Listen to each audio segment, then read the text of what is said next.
Josef Berlin, Germany, 1939. One day from home.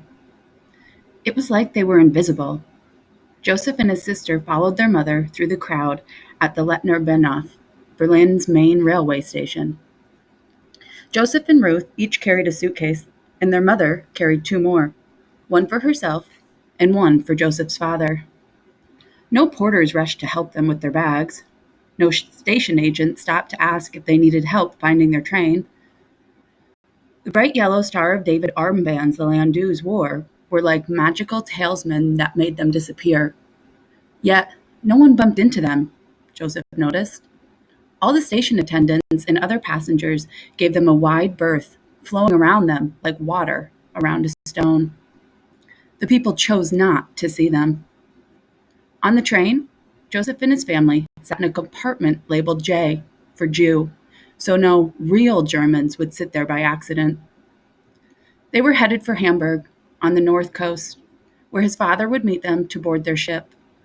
The day they had gotten Papa's telegram, Joseph's mother booked tickets for all four of them to the only place that would take them, an island half a world away called Cuba.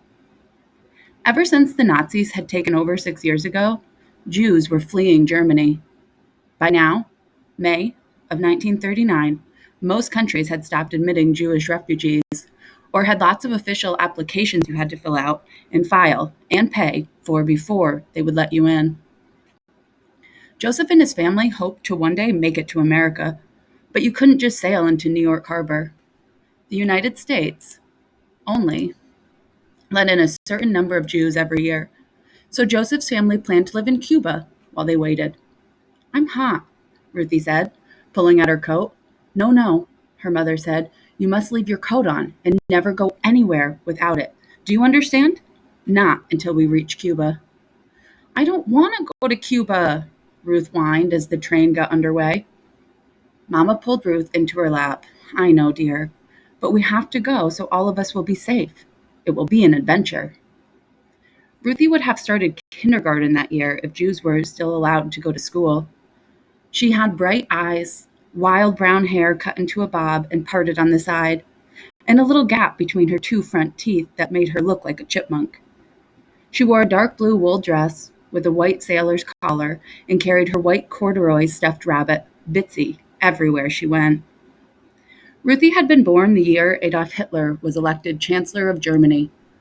She'd never known any other life except this one. But Josef remembered how it used to be, back when people saw them, back when they were Germans. They had gotten up early and it had been a stressful day, and soon Ruthie was asleep in Mama's lap, and Mama dozed with her. As he watched them sleep, Josef wondered if anyone would really be able to tell they were Jews if they weren't in a Jewish compartment, wearing armbands with the Star of David on them. Josef remembered a time in class, back when he was allowed to go to school. His teacher, Herr Meyer, had called him to the front of the room. At first, Josef thought the teacher was going to ask him to do a math problem on the board. Instead, Herr Meyer lowered a screen with the faces and profiles of Jewish men and women on it and proceeded to use Josef as an example of how to tell a real German from a Jew. He turned Josef this way and that way, pointing out the curve of his nose, the slant of his chin. Josef felt the heat of that embarrassment all over again, the humiliation of being talked about like he was an animal, a specimen, something subhuman. Without these stupid armbands, without the letter J stamped on his passport, would anyone know he was Jewish? Josef decided to find out. He left the compartment quietly and walked along the corridor past the other Jewish families in their compartments. Beyond the next door was the German part of the train. Heart in his throat, skin tingling with goosebumps, Josef took the paper armband with the Star of David off his arm, slid it into the inside pocket of his jacket, and stepped through the door. Josef tiptoed down the corridor. The German train car didn't feel any different than the Jewish car. German families talked and laughed and argued in their compartments, just like Jews. They ate and slept and read books, like Jews. Josef caught his reflection in one of the windows.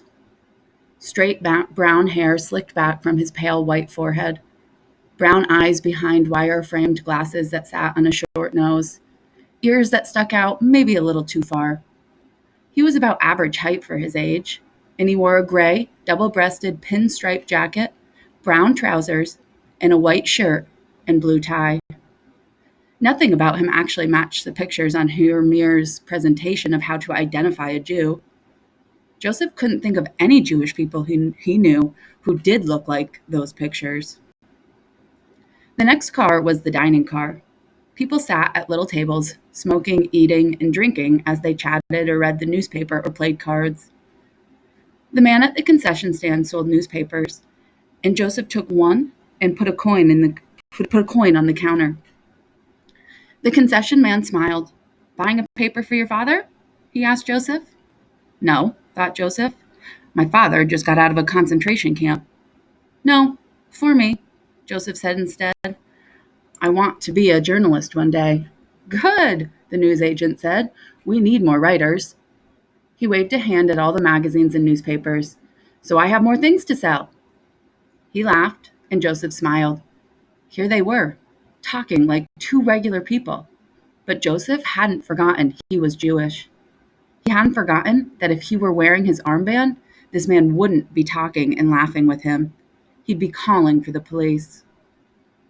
Joseph was about to leave when he thought to buy Ruthie a piece of candy.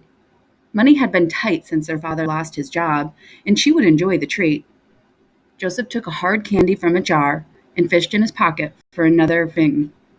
He found one, put it on the counter, and paid for the candy. But when he removed the coin, his armband had slipped out too. It fluttered to the floor, the Star of David landing face up for all the world to see. A fist closed around Joseph's heart as he dove for the armband. Stomp! A black shoe covered the armband before Joseph could grab it. Slowly, shakily, Joseph lifted his eyes from the black shoes to the white socks, to brown shorts, brown shirt, and red Nazi armband of a Hitler Youth. A boy about Joseph's age, sworn to live and die for the fatherland. He stood on Joseph's armband, his eyes wide with surprise. The blood drained from Joseph's face.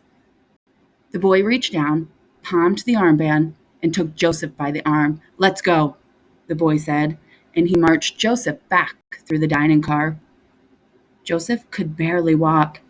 His legs were like lead, and his eyes lost their focus. After Mir had called him in front of the class to show how Jews were inferior to real Germans, Joseph had returned to his seat next to Klaus, his best friend in the class. Klaus had been wearing the same uniform this boy did now. Klaus had joined the Hitler Youth, not because he wanted to, but because German boys and their families were shamed and mistreated if they didn't.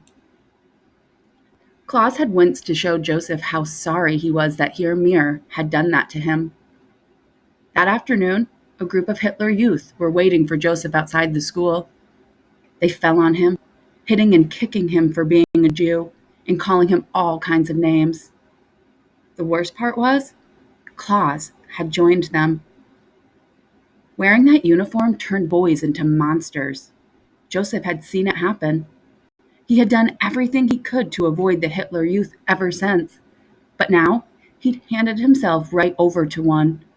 And all because he'd taken off his armband to walk around a train and buy a newspaper. He and his mother and sister would be put off the train, maybe even sent to a concentration camp. Joseph had been a fool, and now he and his family were going to pay the price.